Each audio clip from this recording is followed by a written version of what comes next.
اللہ تبارک و تعالی نے ہمیں مسلمان پیدا کیا ہے تو ہمارا جو عقیدہ ہمیں سب سے زیادہ مضبوط اور طاقتور بنا دیتا ہے وہ عقیدہ توحید ہے۔ ہمارا یہ عقیدہ ہے کہ ہمارے حق میں ہمارے حال پہ جو بھی فیصلہ فرمائے گا وہ ہمارا رب ہی فرمائے گا۔ ہمارا یہ نظریہ ہے کہ ہماری زندگی ساری کی ساری ہمارے رب کے دست قدرت میں ہے۔ یہ وہ عقیدہ ہے جو انسان کو بہت ساری پریشانیوں سے، آزمائشوں سے، تکلیفوں سے محفوظ کر لیتا ہے۔ انسان طاقتور ہو جاتا ہے جب وہ سمجھتا ہے کہ سارا کچھ میرے رب کے دست قدرت میں ہے۔ پھر وہ کوئی تخریب نہیں کرتا، کوئی غلط رستہ اختیار نہیں کرتا، کوئی چور دروازہ اختیار نہیں کرتا، بلکہ وہ اپنے رب کی رضا پہ راضی رہنے کا عادی ہو جاتا ہے۔ اب اللہ تبارک و تعالیٰ نے ایک قانون بنایا ہے، اور قانون ہمیں رب کریم نے اس طرح سمجھایا ہے کہ یہ ضروری نہیں ہے کہ جو تم طلب کر رہے ہو یا جو تم چاہ رہے ہو وہی ہو، اور وہ ہو تو وہ تمہارے حق میں بہتر بھی ہو۔ وہ چیز ہے جو انسان کے ذہنی سکون کے لیے، قلبی اطمینان کے لیے، دل کی ڈھارس کے لیے بہت ضروری ہے۔ کوئی ضروری ہے کہ جو ہم چاہ رہے ہوں وہ بالکل ٹھیک ہی ہو اور وہ ہمیں مل ہی جائے؟ یہ کوئی ضروری ہے؟ کبھی بھی اپنی زندگی میں اس طرح کی تڑپ نہ پیدا کریں، ورنہ آپ بے چین ہو جائیں گے۔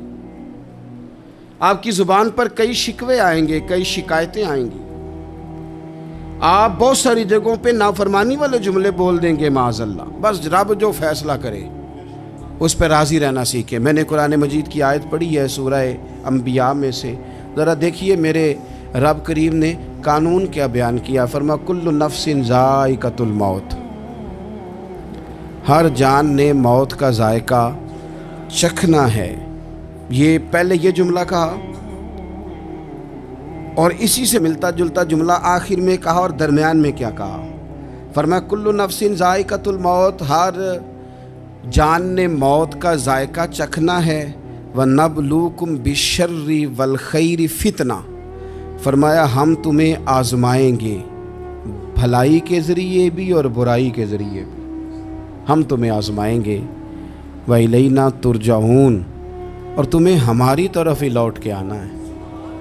پہلے کہا ہر نفس نے موت کا ذائقہ چکھنا ہے، آخر میں فرمایا کہ تم ہماری طرف ہی لوٹ کے آؤ، اور بیچ میں کیا فرمایا؟ وَنَبْلُوكُمْ بِالشَّرِّ وَالْخَيْرِ فِتْنَةً، ہم تمہیں برائی کے ساتھ بھی آزمائیں گے، بھلائی کے ساتھ بھی آزمائیں گے، صحت دے کے بھی آزمائیں گے، بیماری دے کے بھی آزمائیں گے۔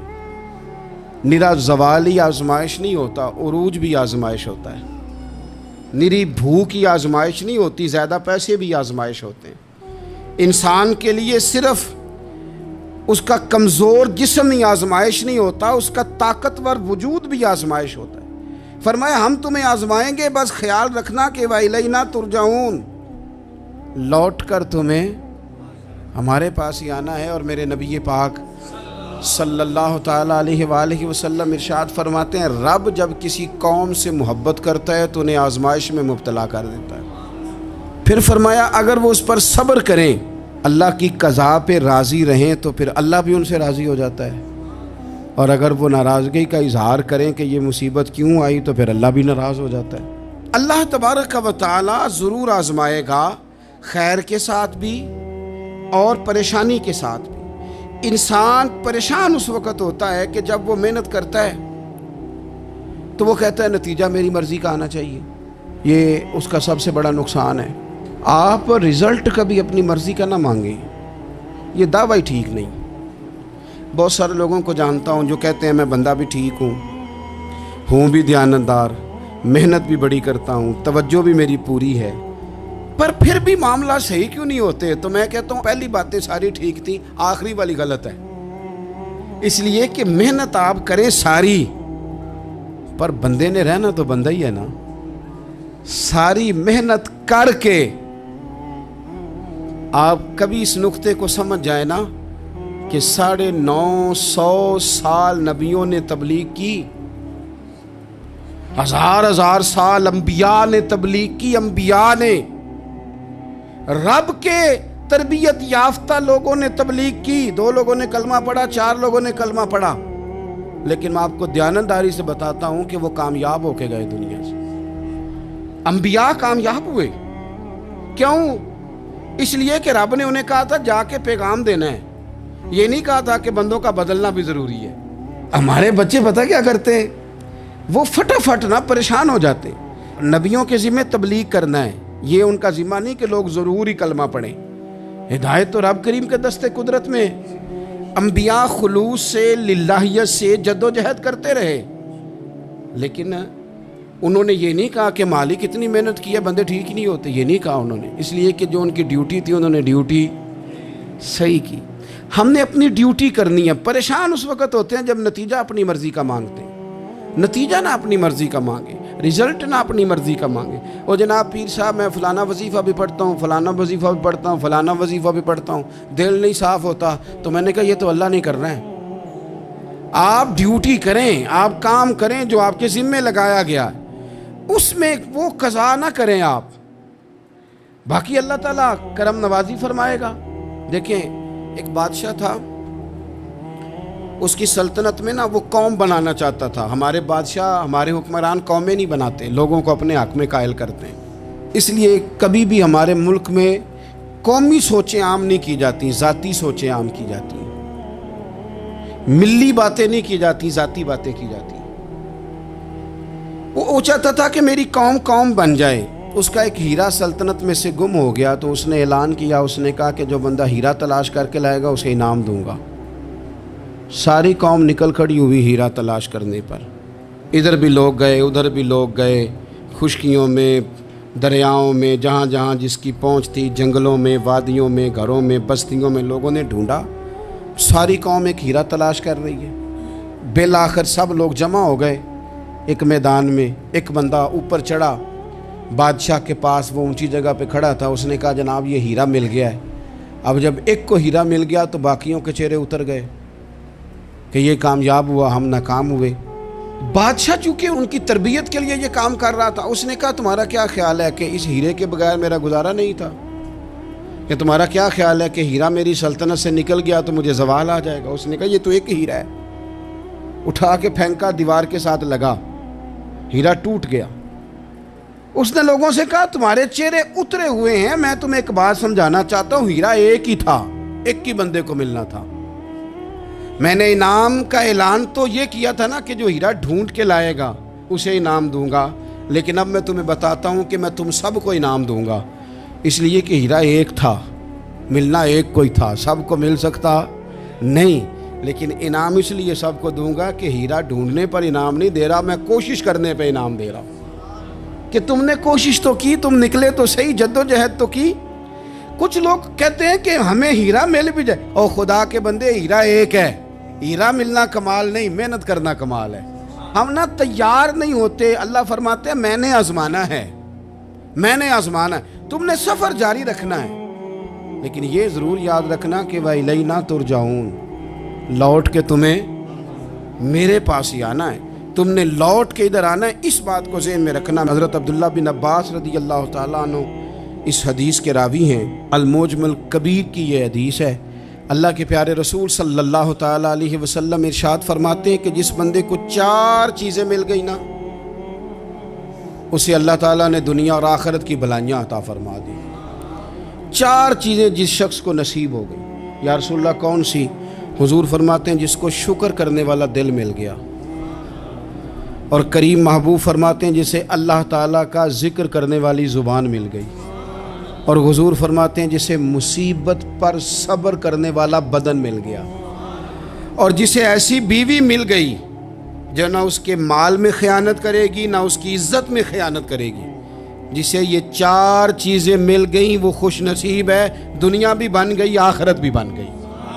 کامیابی صبر آ جانے کا نام ہے، کامیابی شکر حاصل ہو جانے کا نام ہے، کامیابی میرے عزیز یاد رکھ لیں کہ انسان اللہ کے ذکر میں لگ جائے تو اس کا نام ہے کامیابی۔ ہم نے کس کو سمجھ لیا؟ اپنی زندگی میں ایک تو محنت کریں، نتیجہ اللہ پہ۔ دوسری بات، امیدیں ذرا چھوٹی وابستہ کریں، لمبی نہ بنائیں۔ ایک ہے منصوبہ سازی کرنا مستقبل کی، وہ غلط نہیں۔ میرے نبی پاک علیہ السلام کا فرمان کاش کبھی ہم سمجھ جائیں۔ حضور نے ایک دن صحابہ سے فرمایا تھا حیا کرو، کہا صحابہ سے، سمجھایا ہمیں، فرمایا حیا کرو۔ یا رسول اللہ کس بات سے؟ فرمایا وہ والا مال کماتے ہو جو کھا ہی نہیں سکتے، اور وہ والے مکانات بناتے ہو جن میں تم رہ ہی نہیں سکتے، اور ان چیزوں کا سوال کرتے ہو جن کی تمہیں ضرورت ہی نہیں۔ اتنے لمبے محلات، اتنا لمبا چوڑا مال، اتنا لمبا چوڑا پیسہ، اتنی لمبی امیدیں، اتنی لمبی داستانیں، انسان کمزور ہو جاتا ہے، ساری زندگی حساب کتاب میں بیت جاتی ہے۔ دیکھیں نا، حضور علیہ السلام نے فرمایا یہ جو غریب لوگ ہیں نا، یہ مالداروں سے 50,000 سال پہلے جنت میں داخل ہو جائیں گے۔ کیوں؟ اس لیے کہ جس کے بیگ زیادہ ہوتے ہیں نا، ایئرپورٹ پہ پھنس جاتا ہے، الجھ جاتا ہے، وہ کبھی ایک آیا، دوسرا نہیں آیا، تیسرا نہیں آیا، چوتھا نہیں آیا۔ اور جو ہینڈ کیری والے ہوتے ہیں نا، 2 جوڑے، وہ تو بس جناب سب سے پہلے وہی نکلتے ہیں، اور ان کی گاڑی بھی کسی رش میں نہیں الجھتی، گھر وقت پہ پہنچ جاتے ہیں، مال تھوڑا تو حساب بھی تھوڑا۔ تو ہم نا لمبی امیدوں کے چکر میں اس لیے پریشان ہے۔ رب کہتا ہے وَإِلَيْنَا تُرْجَعُونَ، تم نے اپنے گھر واپس آنا ہے، تم نے ادھر لوٹنا ہے، تم اتنے لمبے چوڑے معاملات کا شکار نہ ہو جانا۔ تیسری بات جس کو آپ ضرور سمجھیں گے اور اس پر آپ غور کریں گے، بندوں پر اعتماد کرنا چھوڑ دیں، اللہ پر اعتماد کریں۔ ایک اعتماد ہے اللہ کے نیک بندوں کا، دعاؤں کا اعتماد، نسبتوں کا اعتماد، اس کی بات نہیں کر رہا میں، دنیا داروں، سیٹھوں، نوابوں، جاگیرداروں پر اعتماد کی بات کر رہا ہوں۔ اعتماد خلق چھوڑ دیں، اعتماد خالق کریں۔ بندوں پر بھروسہ نہیں، بھروسہ اللہ کی ذات پر۔ جو بندہ رب کی ذات پر بھروسہ کرتا ہے مضبوط ہو جاتا ہے، طاقتور ہو جاتا ہے، کمزور نہیں پڑتا۔ یہ ضروری نہیں کہ آپ کے دوست مخلص نہیں تھے تو اس لیے آپ کا کام نہیں ہو سکا، یہ ضروری نہیں ہوتا۔ ہو سکتا ہے آپ کے دوست پورے مخلص ہوں، تعاون بھی پورا کرنے کو تیار ہوں، پر رب کریم کا ارادہ قدرتی نہ ہو کہ آپ کا کام ہو۔ کیا کر لیں گے آپ کے احباب، آپ کے دوست کیا کر لیں گے؟ اللہ کا ارادہ قدرتی نہیں۔ شاید اسی لیے کسی درویش نے کہا تھا کہ خوش نصیب وہ ہے جو اپنے نصیب پہ راضی ہے۔ وہ شاید زیادہ نصیب والا ہے جو اپنے نصیب پہ خوش ہو گیا۔ عزیز دوست، چیزوں کو سمجھ لیں اور اچھی طرح سے آپ سمجھ لیں کہ ہو سکتا ہے کہ آپ کے دوست آپ کو پورا کندھا دینا چاہ رہے تھے، وہ تیار تھے، پر اس وقت آپ کا نصیب ہی کچھ اور تھا۔ آپ ان خزانوں پر زیادہ توجہ کریں جو خزانے رب کے پاس ہیں۔ ہمیں اپنے تعلقات پر بڑا بھروسہ ہوتا ہے، ہمیں بڑا پتہ ہوتا ہے اتنے لوگوں سے میرا جرانہ ہے، فلانے سے میرے دوستی ہے، اور بھائی یہ سارے کام تب ہوں گے جب رب چاہے گا۔ بہترین ڈاکٹر کے پاس جا کے دوا کھا لے میرے عزیز، شفا تبھی ہوگی جب میرا اللہ چاہے گا۔ سارے ٹیسٹ کر لیے ہیں ڈاکٹر نے مریض کے، ساری رپورٹیں آ گئی ہیں، ہر چیز ٹھیک ہے، لیکن نہ وہ کھا پاتا ہے، نہ وہ سو پاتا ہے، نہ وہ چل پاتا ہے، نہ وہ ہنس پاتا ہے۔ اس نے پوری دنیا جہاں تک اس کی دوڑ تھی اس نے لگا لی، لیکن لازمی نتیجہ یہ نکلتا ہے کہ اسے کہنا پڑتا ہے کہ ہوگا وہی جو میرا رب چاہے گا۔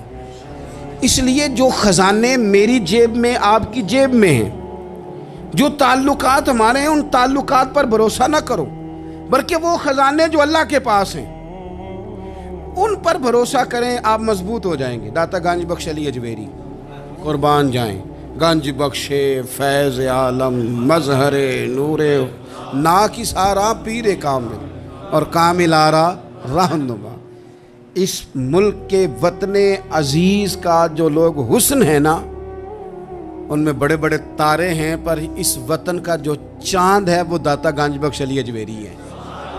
داتا صاحب چاند ہے میرے وطن کا، اس وطن میں جو چمکے گا وہ داتا علی اجمیری سے فیض لے کے چمکے گا۔ یہ کمال ہے۔ وہ کہتے ہیں کہ علاقے میں قحط پڑ گیا تھا، گندم کا ایک دانہ لوگوں کو میسر نہیں تھا، بارش نہیں ہوئی، سالوں بیت گئے، لوگ بڑے پریشان تھے، بڑی آزمائش میں تھے۔ ہر بندہ تکلیف میں تھا. بازار میں لوگ آتے تھے تو سہمے سہمے سے، ڈرے ڈرے سے، پریشان پریشان سے. قحط ہے، آزمائش ہے، مجبوری ہے، جانور بھوکوں مر رہے ہیں. اللہ تبارک و تعالیٰ کی طرف سے لوگوں پر ایک آزمائش ہے، لوگ صبر کر رہے ہیں. کہتے ہیں کہ غلام بازار آیا تھالا لے کے کچھ خریدنے. آیا بھی تو اٹکیلیاں کرتا، اور چیزیں خریدی تو ہنستے ہوئے، اور جانے لگا تو مسکراتے ہوئے. پریشانیوں میں، دکھوں میں کو بندہ اگر اس طرح ہنسے تو بعضوں کا طبیعت چڑ جاتی ہے کہ یار ہم پریشان ہیں، تجھے کس بات کی خوشیاں چڑھی ہوئی ہیں. کہتے ہیں لوگوں نے بازو تھام کے غصے سے کہا تو اتنا خوش کیوں ہے جب سارا شہر پریشان ہے، سارا ملک آزمائش میں ہے، تو اتنا کیوں ہنس رہا ہے؟ کہنے لگا تم ہوگے پریشان. میں جس کا غلام ہوں نا، میرا جو آقا ہے، اس نے اپنے برتن بڑے پہلے گندم سے بھر لیے تھے. میرے آقا کے بڑولے بھرے ہوئے ہیں، لہذا میں کسی پریشانی میں نہیں ہوں، خوش ہوں. داتا علی اجویری رحمۃ اللہ علیہ کمال کر گئے، سید حجویر مخدوم امم. داتا صاحب فرماتے ہیں اگر تیرا اور میرا رب کے خزانوں پر اتنا بھی یقین ہو جائے نا جتنا اس غلام کا اپنے آقا کے خزانے پہ ہے، تو پھر ہم ہر وقت رو کے نہ دکھائیں، پھر ہر وقت ہم غربتوں کے رونے نہ روئیں، پھر ہر وقت ہم یہ مایوسیوں کی کہانیاں نہ سنائیں. لوگ اگر کہیں کہ بڑے دکھ ہیں، بڑی آزمائش ہے، بڑی پریشانی ہے، دنیا بڑی تکلیف میں، بیماریاں آ گئیں، آفتیں آ گئیں، تو بندہ مومن ہنس کے کہتا ہے تم پریشان ہوگے، ہم تو جس رب کے ماننے والے ہیں اس کے خزانے بھرے ہوئے ہیں. اور ہمارا رب عطا کرتا ہے تو پھر اپنے کرم سے اس طرح عطا کرتا ہے کہ وَيَرْزُقْهُ مِنْ حَيْثُ لَا يَحْتَسِبُ. وہ کہتے ہیں میں اتنا دوں گا اور وہاں سے دوں گا کہ تجھے خبر بھی نہیں ہوگی، میں تجھے وہاں سے دوں گا کہ تو نے کبھی سوچا بھی نہیں ہوگا.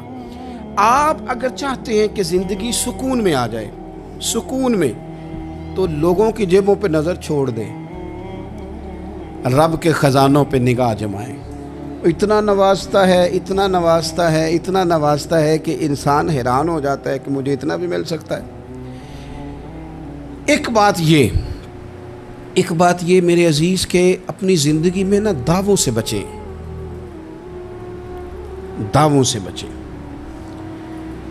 لفظوں اور عمل اور اٹھنے بیٹھنے، اس میں کسی بھی قسم کے تکبر سے اپنے آپ کو بچائیں. بندہ ہی اچھا لگتا ہے.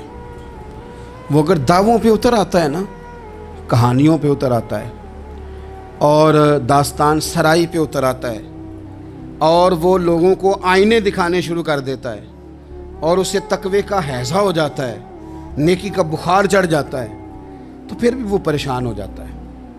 اس لیے کہ جب انسان پرہیزگاری کی اینک لگا لے تو اسے باقی سارے لوگ گناہگار نظر آتے ہیں. آپ اگر سکھی رہنا چاہتے ہیں نا تو عاجزی اختیار کریں. کیوں کہ جب آپ عاجزی اختیار کریں گے تو آپ کو اللہ کی مخلوق اچھی لگنے لگ جائے گی.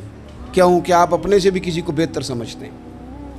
جب تک آپ میں تکبر ہے، میں نے دیکھا ہے کہ لوگ تکبر کا شکار ہو جاتے ہیں، کسی کو جھوٹا، کسی کو بددیانت، کسی کو فراڈیا، کسی کو دھوکے باز، کسی کو ڈاکو، کسی کو چور، کسی کو غدار، کسی کو فلانا، کسی کو فلانا. اصل بات کیا ہے؟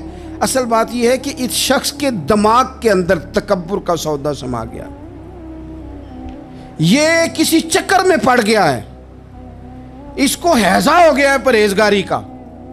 یہ سمجھنے لگے کہ جو میں سوچتا ہوں وہ صرف وہی ٹھیک ہے. تیرا یہ دعویٰ ہے کہ ساری مخلوق ٹھیک نہیں، اور میرا رب فرماتا ہے لَقَدْ خَلَقْنَا الْإِنسَانَ فِي أَحْسَنِ تَقْوِيمٍ. میں نے مخلوق بنائی بڑی سونی ہے. ہم نا جب یہاں آ جاتے ہیں نا، یہاں ایک شخص تھا جس کا نام تھا بلعم بن باورہ. یہ بڑا مستجاب الدعوات تھا، جو دعا مانگتا تھا اللہ قبول فرما لیتا، پرہیزگار تھا.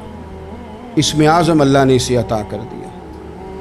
حضرت موسیٰ علیہ السلام کے دور میں حضرت موسیٰ علیہ السلام نے جب اپنی قوم کو لے کے جبارین کے خلاف جہاد شروع کیا، نکلے تو اس طرف آنا تھا جس طرف یہ رہتا تھا.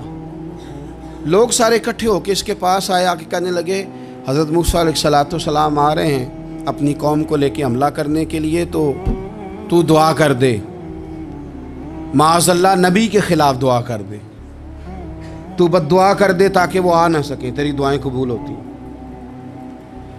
پہلے تو کہنے لگا کہ کتنے بدبخت ہو، مجھے نبی کے خلاف بات کرنے اور دعا کرنے کا کہہ رہے ہو، معاذ اللہ، بدبخت ہو، دوڑ جاؤ۔